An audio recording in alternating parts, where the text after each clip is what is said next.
Welcome to another awesome episode of the Show. We are two geeks who talk about everything. My name is Aaron. I'm usually joined by my cousin Landon. Unfortunately, he can't be here this week, so I'm thrilled to welcome a new guest co-host. Everyone, please welcome my good friend Mark. This is And where we pause for applause. oh, nice. You didn't say anything about needing to be referred to as a geek. I mean, I am a geek. I Well, mean, would say I'm more of a nerd than a geek because I feel like geek has a level of intelligence to it oh, see, I that. always thought it was the other way around. Oh, really? Yeah, see, I thought nerds were like the guys with the calculators and the math degrees. Geeks just kind of course, there's the Geek Squad over at Best Buy, and they know a lot about computers. I don't know. I guess it's like it's whatever your cup of tea is. Would you Sure. prefer to be a nerd? No, but well, I mean, I feel like the nerd does bring a sort of intellectual, academic There you go. piece to it, and a geek could just be somebody that is overly expertised about something that the normal population would necessarily care about. Uh, Model trains. Yeah, sports. So I feel like that may be more You, mainstream. but That would be you do know a lot about sports. You could be a sports geek. I could. Yeah, Remember that yeah. old? There was about the time we were in college. There was this old game show called Beat the Geek. I don't know if you remember that one. It was on Comedy Central, I think. I don't. My favorite version of that probably would have been the one on ESPN about. I can't remember if it was Beat the Swami. I don't think that was it, but there was a guy who knew all the stats. And I can't remember the name of the show or even what that guy's name was, what it was referred to, but the commercial for it. Um, Was it the one with a little it's thing that would run? the answer. Yeah, Yeah, the commercial featured the answer, which I and it would had just one. repeat sports stats as it was running away. Yeah, yeah. Like he would in the commercial, like he would open a closet door and there it was, and it would be all startled and it's running away, just screaming facts. So I remember those. I had a stuffed Yeah, you answer. you had an answer, right? I love that. Yeah. So Yeah. Peyton, Do you my still have wife, it? no, my wife threw it away. Uh, And yeah, you're still married? she doesn't remember getting rid of it, but it's the only thing we can assume. Um, Right. Like my mom doesn't remember getting rid of my Atari, I don't know why anybody would get rid of an Atari, by the way. right? Yeah, It's one of those but things that went in a yard sale while I was away. yeah, Uh yeah. anyway, folks at home, I've known Mark since we were both juniors at Bluefield College, now Bluefield University. So that was more than 20 years ago. This is a Yeah. long, long friendship, man. Today, we're going to dive into Mark's life, his experiences, and get to know him just a little bit better. So, Mark, I want to kick things off with your role as, I want to get this right. Are you a financial planner or a financial advisor? Uh, I would tell you, my firm, the language at our firm is financial advisor, but I would tell you by trade, I'm a financial planner. And for short, you could just say a CFP, right? So sort of like, an accountant is a CPA if they've, Right. passed their CPA board exams. So similarly in financial planning, right, there's the CFP, which stands for Certified Financial Planner. That was how I transitioned into that world was by pursuing that uh, designation and passing those boards. So I would tell you that I'm a financial planner. Okay. Long answer. Uh, well, no, that was just me getting your title right. So this was a big change for you from where you began in your career. You were in higher education, kind of on the administrative side. Is that a correct assessment of, It, those first years? yeah, yeah, completely accurate. So I spent 15 years in higher ed before Yeah. this career transition. Yeah, so it was a big change, and all on the administrative side. I like to tell folks it was in the two revenue offices, so in enrollment management for 9 years, and then 6 years in advancement fundraising. So that is a big change. What led to that decision to, because you went through a lot of work to get where you are, and moving from one career path to another. So what led to all that decision? Man, that's a deep question.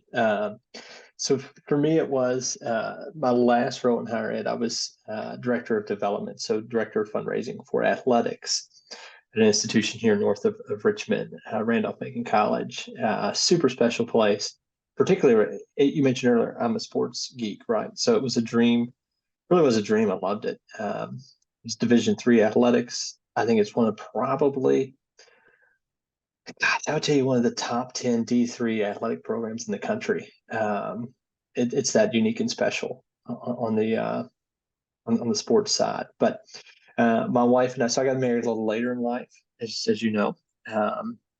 And Same when about we me. and when we had, so we've got two kiddos now. And when Yeah. we had our first, as you can imagine with athletics, right, there's a lot of nights, a lot of weekends. And I just knew looking forward, I couldn't do that job the way I wanted to do that job. And we have the life that we wanted to have with our kids and balance and being there, even though Randolph-Macon would have been such a special place. It's a small community, much like where we went to school. So like you could have kids around and people loved it. But still, I just knew we wouldn't have. Looking back, I felt like I would probably have some regrets. And so that was when I love planning. I got hooked on it. I got hooked on the financial world. Jacob Woodrum, a mutual friend of ours, gifted me a book some years ago called The Compound Effect. And by the title, right, you can imagine it's about the impact of compounding and what that can mean for someone. And in the book, well, it was focused on finances and that aspect of it. It was also just in your life, right? Like the compounding effect that it can have. Like, hey, if I do this one little thing consistently, like the massive impact that can have in a period of time. And so that really got me hooked in that world. And so as I started thinking about what I wanted to do next, the passion that connected me to higher education was the ability to be in a world where I felt like it was transformational for other people. Right. Like I think for college, for me, it was a transformational time in my life. And I think that's the case for a lot of folks. And that was what drew me to financial planning. Like being able to see what the power of people being in control of their finances can do for their lives. It was the same thing. So the same thing that drew me to higher ed is what drew me to financial planning. And then I just sat down, like when I knew, okay, if I'm going to do something different, I'm going to do something I love. I think this is it. So then I tried to meet with as many different financial planners that I could and just sort of poured out my vision for what I had a love for. And I said, hey, how can I get to that? Because I didn't want to sell insurance, didn't want to sell stuff. I wanted to do planning. And everybody said, hey, like if you really want to do that, like here's a step that you can do. You can pursue your CFP and the hours, the money, the time that you're going to put into that will show somebody, one, that you can do it, and two, that you're serious about it because you're telling me that's what you want to do. But how do I know? You've never done it. You don't know. Um, and so their advice was spot on. Took me 18 months to get through that entire thing. Um, and then I really was able, I got connected with a firm here in Richmond to a mutual friend, and I was able to go in, start doing the type of work that I wanted to do. So, I mean, they were spot on, and that was a fantastic transition. Awesome. Um, Statistically, most of our known listeners here are under the age of 18. And I say that because I know personally of three of our listeners who are probably under the age of 15. Uh, I don't know about the ones that I don't know about. Like maybe there's a handful of adults, but what is one simple piece of financial advice you would give to a kid? Sure, sure. Well, assuming that okay, so they're under 18, but they're Right. likely over 16, maybe. They may have some odd jobs or some part-time jobs that they're doing.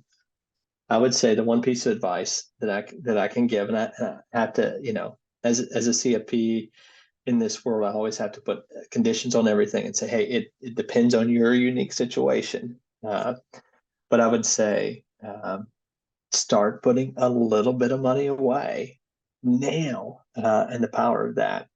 Like I said, it's if you were to start putting money away for investing, for investments, for retirement, if you started at age 25 and stopped at age 35, so that's one person. They started putting money away at 25.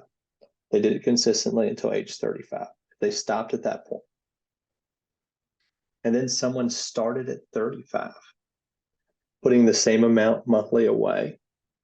but did it for 30 years from age 35 to age 65. The person that did it from 25 to 35 and stopped would have more money than the person that did it from 35 to 65. So start early, be consistent. And then the secret, there's no secrets. One thing I'll tell you, go check out is Roth IRA, and I'll leave it at that. Yeah. So really you're saying get used to saving early on and continue that good habit from a young age, That's right. basically. That's right. Yeah. That's right. I'll tell everybody, you read hundreds of stories of somebody that made a ton of money on a cryptocurrency or this hot stock or that hot stock. But 95% of people that have wealth made the right decisions, the small decisions for a long period of time. And we're consistent with it. Very good. All right. Yeah. Changing lanes a little bit. Thinking back to our college days. What were some of your favorite memories from Bluefield College? You were there for 3 of our years together. Any crazy stories you can share with our listeners? Not necessarily crazy story. I mean, some of my favorite memories. Well, one of my memories with you, which I was going to share, obviously, is you talked about that connection was, right, because you were there earlier than I was. So, like, I Right. arrived, you were. I would say that you were a student leader, particularly in the areas where I wanted to be involved, like with campus ministries and things like that. And so, I remember distinctly the first time hanging out in your room with you and your roommate Dave Lau, and you guys would always have people in hanging out, and then at whatever time, 10, 11 o'clock at night, you'd be like, all right, everybody's got to go. And you shut your door and be done for the evening. And I remember the first time you guys said that, but then you said, hey, you can stay in here if you want to. And so I knew I was in at that point. So I was in with cool guys. Um, You make it sound like I was cooler than I really was. That it was just an open house hours thing, man. I mean, we had to get the girls out, and you know, the yeah, cool guys could stay with us. I think I had an old Nintendo in our room, and I don't know, people would come by and play, and yeah. sometimes I don't know why at that point too. I had like one of those gizmo Furby things from like Gremlins, and people would mess with that. It really irritated me. I should have taken the batteries out because that thing never went to sleep. Well, Uh, and you, one of the other members, you were not. I don't think you were with me the night that there were a group of us that went over to prank um, someone in the girls' dorm, some folks in the girls' dorm, and we ended up breaking their window. Um, it's not part of that, but I remember the story very well. Yeah. and when we took off into the woods, why I don't know. And so we stayed in the woods for quite a while, and then decided, well, we probably were going to have to That's up to come what up you with did. some point and tell somebody what we did. So it actually ended up being dirt cheap to replace the window, and we didn't get in any trouble because we sort of turned ourselves in. So I think maybe that cost us $20 a piece, and that was the end of it. Yeah. That was one of those stories. I think I remember at one point the story involved there was y'all thought a spotlight had found y'all in the woods, but it turned out it was like somebody turned on their high beams in a parking lot across the street or something. We thought they'd sent out the chopper, the chopper, the copter, uh, chopper. I don't know why I can't. I was trying to come up with the term, a slang for a helicopter.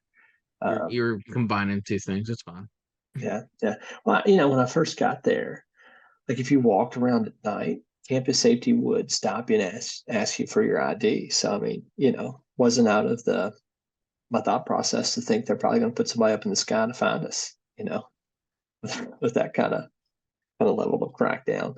Uh, For those at home watching this, please keep in mind that Bluefield College, Bluefield University is about 3 feet in diameter.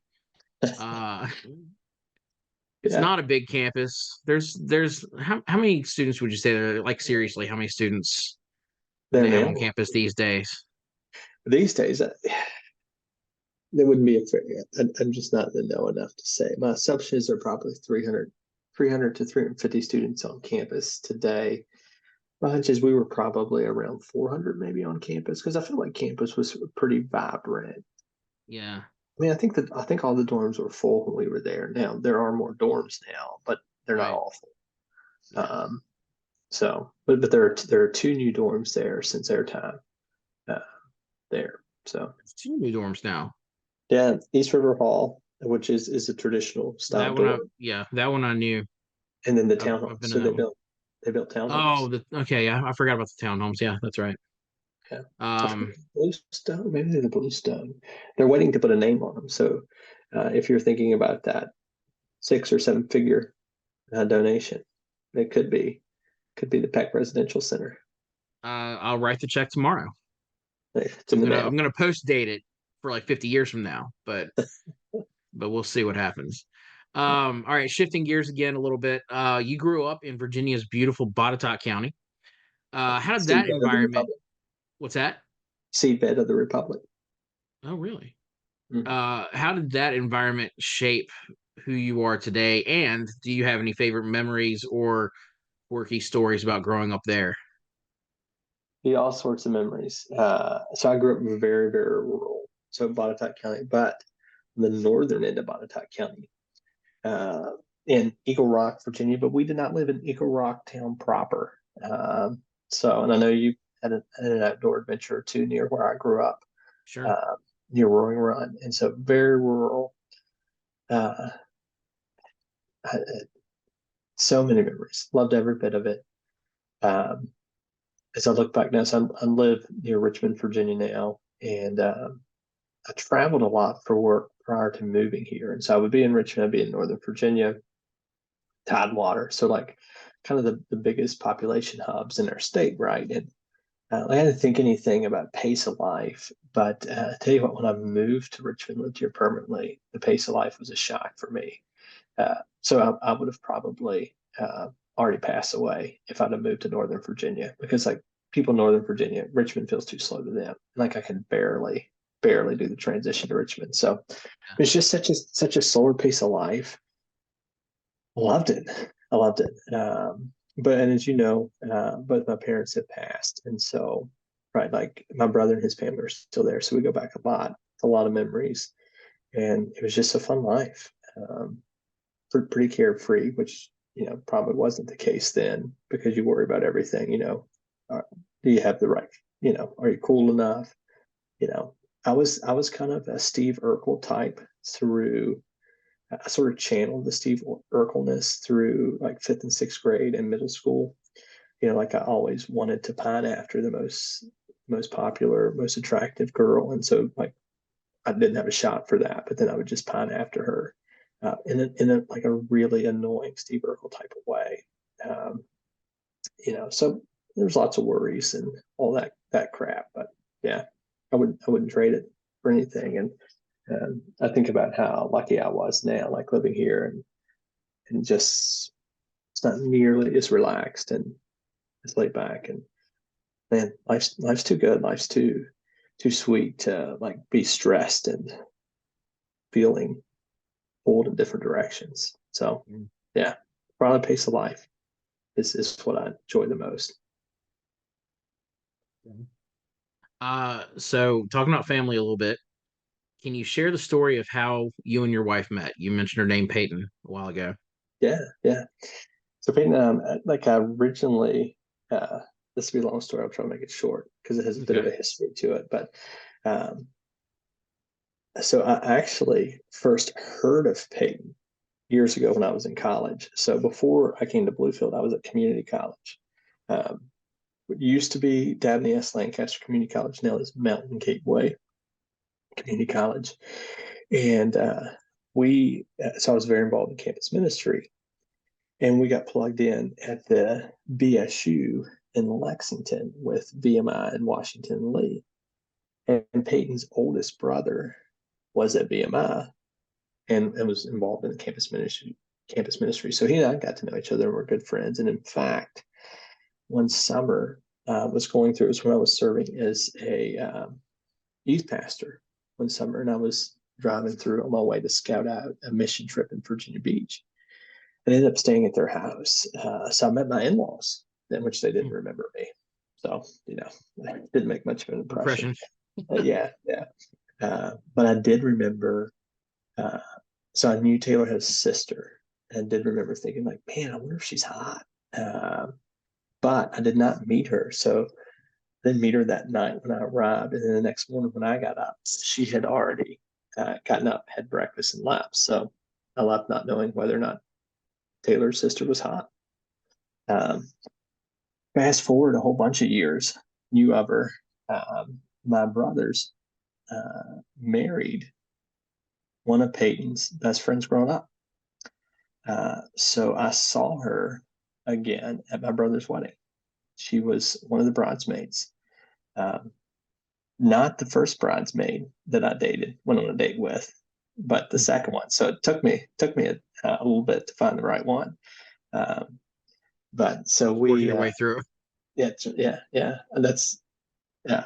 I always like to make that joke that I dated two bridesmaids from that wedding, um, and took a date to that wedding too. So there you go. I'm not a player at all, so I No, just try you're to not a make player. us, You just crush a lot. yeah, not even a little bit. Uh, and so that's how. But I didn't start dating her then either. Um, Right. but I just saw her again then, and then fast forward a few more years, I wasn't seeing anyone. I was coming to the Richmond area, and our mutual friend, our good friend Andy Barry, he was going to church where Peyton was going to church. And they were involved in like a young adult ministry. And so I was coming through, and we were gonna meet for dinner, and he was gonna bring a girl that he was interested in, and then another girl in their group who I thought was super cute, who was not Peyton. Uh, he was going to bring, and so we were going to have Are you this sure this this. is about how you met your wife? Because you are like all Robin Scherbatsky in this whole thing. I'm getting there. I'm getting there. So the girl that he was going to bring couldn't come, so then Peyton came, and that was when I met her. And I was like, dude, like that night, I was like, man, like and this is going to sound so old school, so nerdy. So this fits me. I was like, she was so classy. Like I had never been around someone so like ladylike, which again sounds old, but like it wasn't like that. Like she was incredible. I just couldn't believe it. Because that was the first, like all those times that I almost bumped into her. I didn't even talk to her at my brother's wedding. So that was the first time I ever talked to her. I was crushing a little bit. Um, Turns out she wasn't interested at that point. It was still in my chubby days, and so I like to give her a hard time that she wouldn't date me because I was too chubby. Uh, but fast forward again, and I was in Richmond representing Bluefield College at an event, and I just happened to be sitting at a table with one of Peyton's really good friends, and we were talking, and I knew of that friend through collegiate ministry stuff, and so we were talking about people that we knew in the Richmond area, and Peyton's brother Taylor came up, and then Peyton came up, and I was like, yeah, like I know Peyton, like I bumped into her a few times, and she was like, if you just live closer, you'd be perfect for Peyton. And so I was like, well, you tell her I say hi. Next time you talk to her, tell her Mark says hi. So I found out later that she texted Peyton that day and said, hey, guess who this is? But I just met the next guy you're going to date and the man you're going to marry. Um, and Peyton did guess me. Uh, Probably she thought like, who in the world would be there? Like, and try to put dots together. So she did guess me. And so she reached out, like we both reached out and, thought it was cool. And she said, hey, next time you're coming through town, let me know. And so next time I was in town, I called her and said, hey, like I'd love to do dinner. And we did. And then said, hey, I'd like to take you on a date. She said, okay. And so I took her on a 10-hour date on the ride. I came to Richmond, picked her up in Richmond, drove all the way to the Peaks of Otter Oh to my hike the gosh. Peaks of Otter, had an early dinner. I drove her all the way back to Richmond. that night I had to go all the way to Charlotte to pick up my new VP, who was going to be at Bluefield. So that was how long of a day that was. On the way back, she refers to it as a DTR conversation, which I didn't know what that meant. That means define the relationship. Mm. So on the drive back, I said, hey, like, because I think you know this about me, like one of my MOs was not to ever, if I was going on dates, I wouldn't have a conversation with the girl about what it was because my thought was like, if we don't define it, I don't have to have a conversation if I need to end it. Like I can just, Right. Just which walk I away. learned. Yeah. Yeah. And I learned finally I had a moment of inner reflection and said, that's horrible. Um, so like I had figured out, hey, like the next time I'm serious, like I'm going to have that conversation. So I did. So it's like, hey, I think you're great. I want to know about you. And I want to be really serious about dating you. So yeah. So that's how it happened. Was Very that cool. easy to follow? There was a lot of No, parts yeah, there. yeah. Okay. I feel like the kids at home will get it. Yeah. Yeah. All right, we're gonna do some rapid fire questions if you're up for that. Yeah. All right. Favorite childhood TV show? Walls. Good one.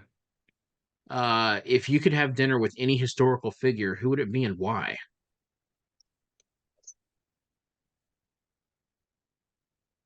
Dude, you got to realize I'm the kid that was checking out autobiographies in second grade. Like I was the only, my brother and I were the only kids that ever checked out books in that section of the library in our elementary school. Um, Respectable. man, so I go 100 different directions. I'm going to go rapid fire. So I'm going to say Teddy Roosevelt because I love their national park system and he established the first national parks. So Mhm. Teddy Roosevelt. That'd be a good one, I think. Yeah. Beach or mountains? Mountains. Morning person or night owl? I know. I don't even know why I asked that question. Yes. Uh, if you could time travel, would you go to the past or the future? Fast. Coffee or tea? Coffee. If you had a superpower for a day, what would it be?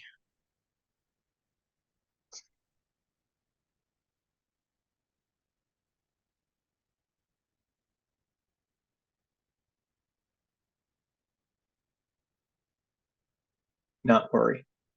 Not worry. Well, that would be a Mm-hmm. superpower, wouldn't it? Mm-hmm. Favorite pizza topping? Probably just pepperoni. What's the last song you listened to on repeat? Like you just had to listen to it over and over again. It was that good. I don't know. The only songs I've listened to on repeat are the ones in my kids' rooms when they go to bed, which are Veggie Tales and Daniel Tiger. Um, there, I will tell you. So this is not answering your question, but I just don't know of anything that I've had on repeat. I did hear Uncle Cracker's "Swim Through Your Veins Like a Fish in the Sea" when I went into, where was that going? This was somewhere this weekend. When I went into McAllister's Deli yesterday. And you know that I listened to that song on repeat in college a lot. Um, so I'm going to tell you the name of a group that I've enjoyed listening to their music, Hollow Caves. So I like Hollow Caves music. Which we'll go with. Uh, if your life had a movie title, what would it be?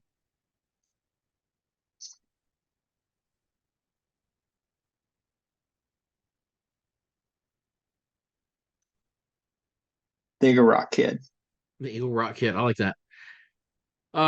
What's something you've always wanted to learn but haven't had the chance? play piano. Cats or dogs? I'll take one of each. Okay. No, it's got to be dogs. Peyton hates cats. Well, there you go. If you could visit any place in the world right now, where would it be?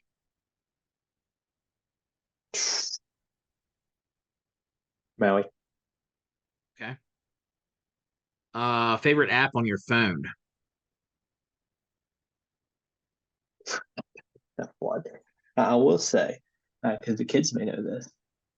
So when we were at my brother's house on Christmas, my nephew and niece, who are older than my kids, had a app called Bacon, and like it flips bacon on things. So I'm going to show you as soon as it gets up here. So it is not my favorite, but like it's the only app I can think of. So like this is like if I push the button, it's going to drop the bacon on the frying pan, and then I'm going to throw it up and try to get it to stick to that blob of ketchup. I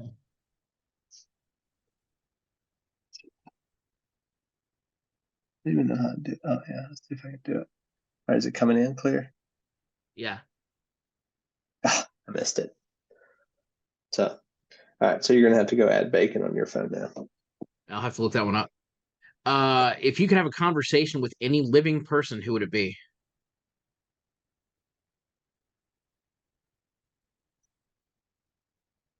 That's gonna be deep, and I know that it would not be effective, but I would try to have a conversation. No, I don't even want to go there.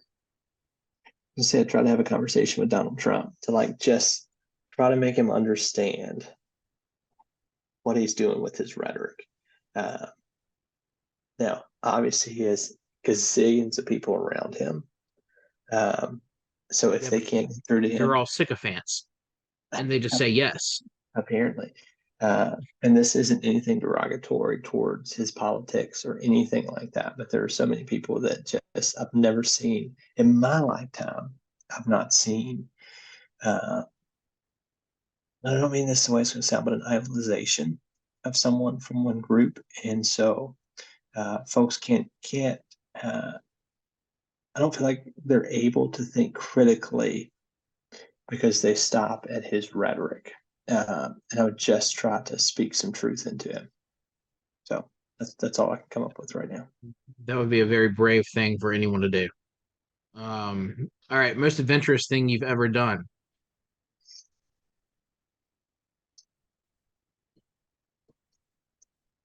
Yeah, I've never, I'm not gone skydiving or anything like that. Um,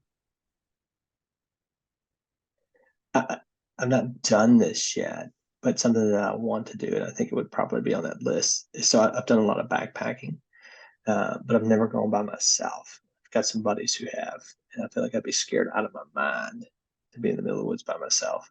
Um, so I'm going to do that someday, and that will, at that point, be the most adventurous thing I've done. Okay. Do you have a go-to karaoke song?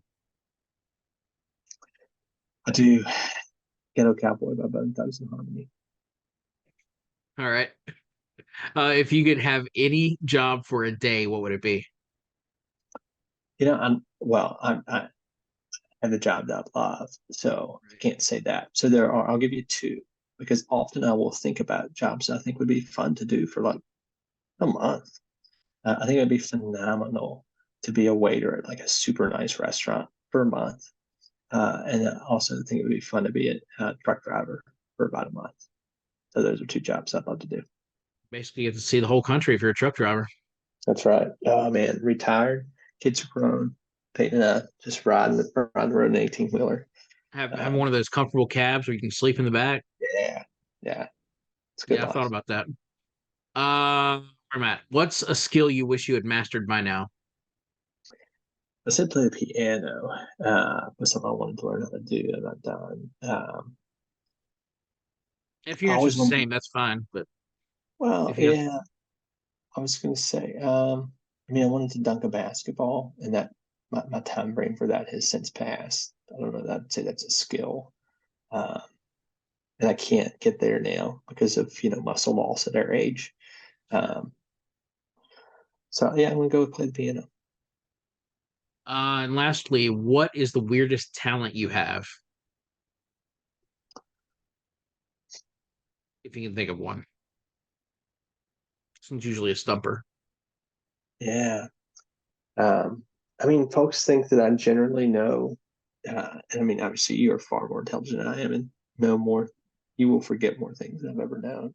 So this sounds odd to say around you, but like I've often known for knowing useless information that no one knows or cares to know. So it's not like it's something that that I've somehow figured out. It's just nobody cares to know any of it.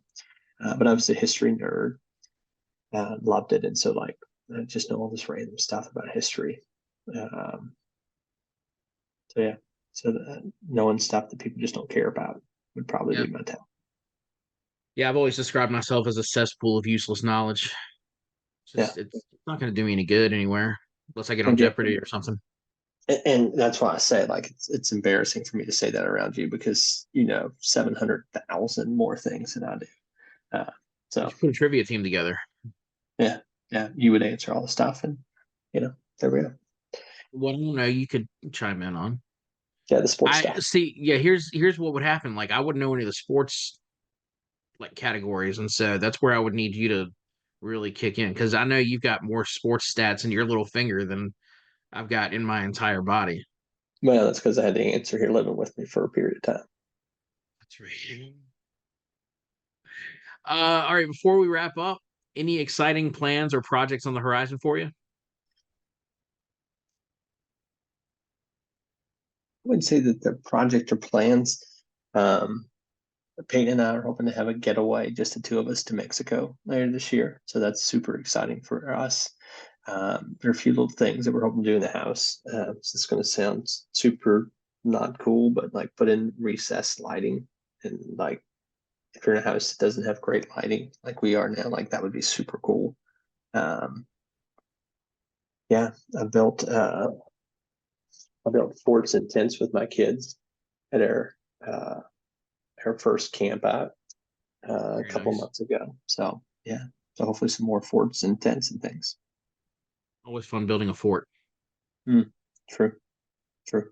All right. Well, I want to thank Mark once again for his willingness to take the hot seat this week. So Mark, thank you. And look forward to having you back on the show later this week. Remind our listeners to like, subscribe, hit that bell icon so that you'll be notified whenever we post something new here. And also, don't forget, Mark will be back for our next episode. We're going to discuss the exciting yet controversial Netflix docuseries American Nightmare.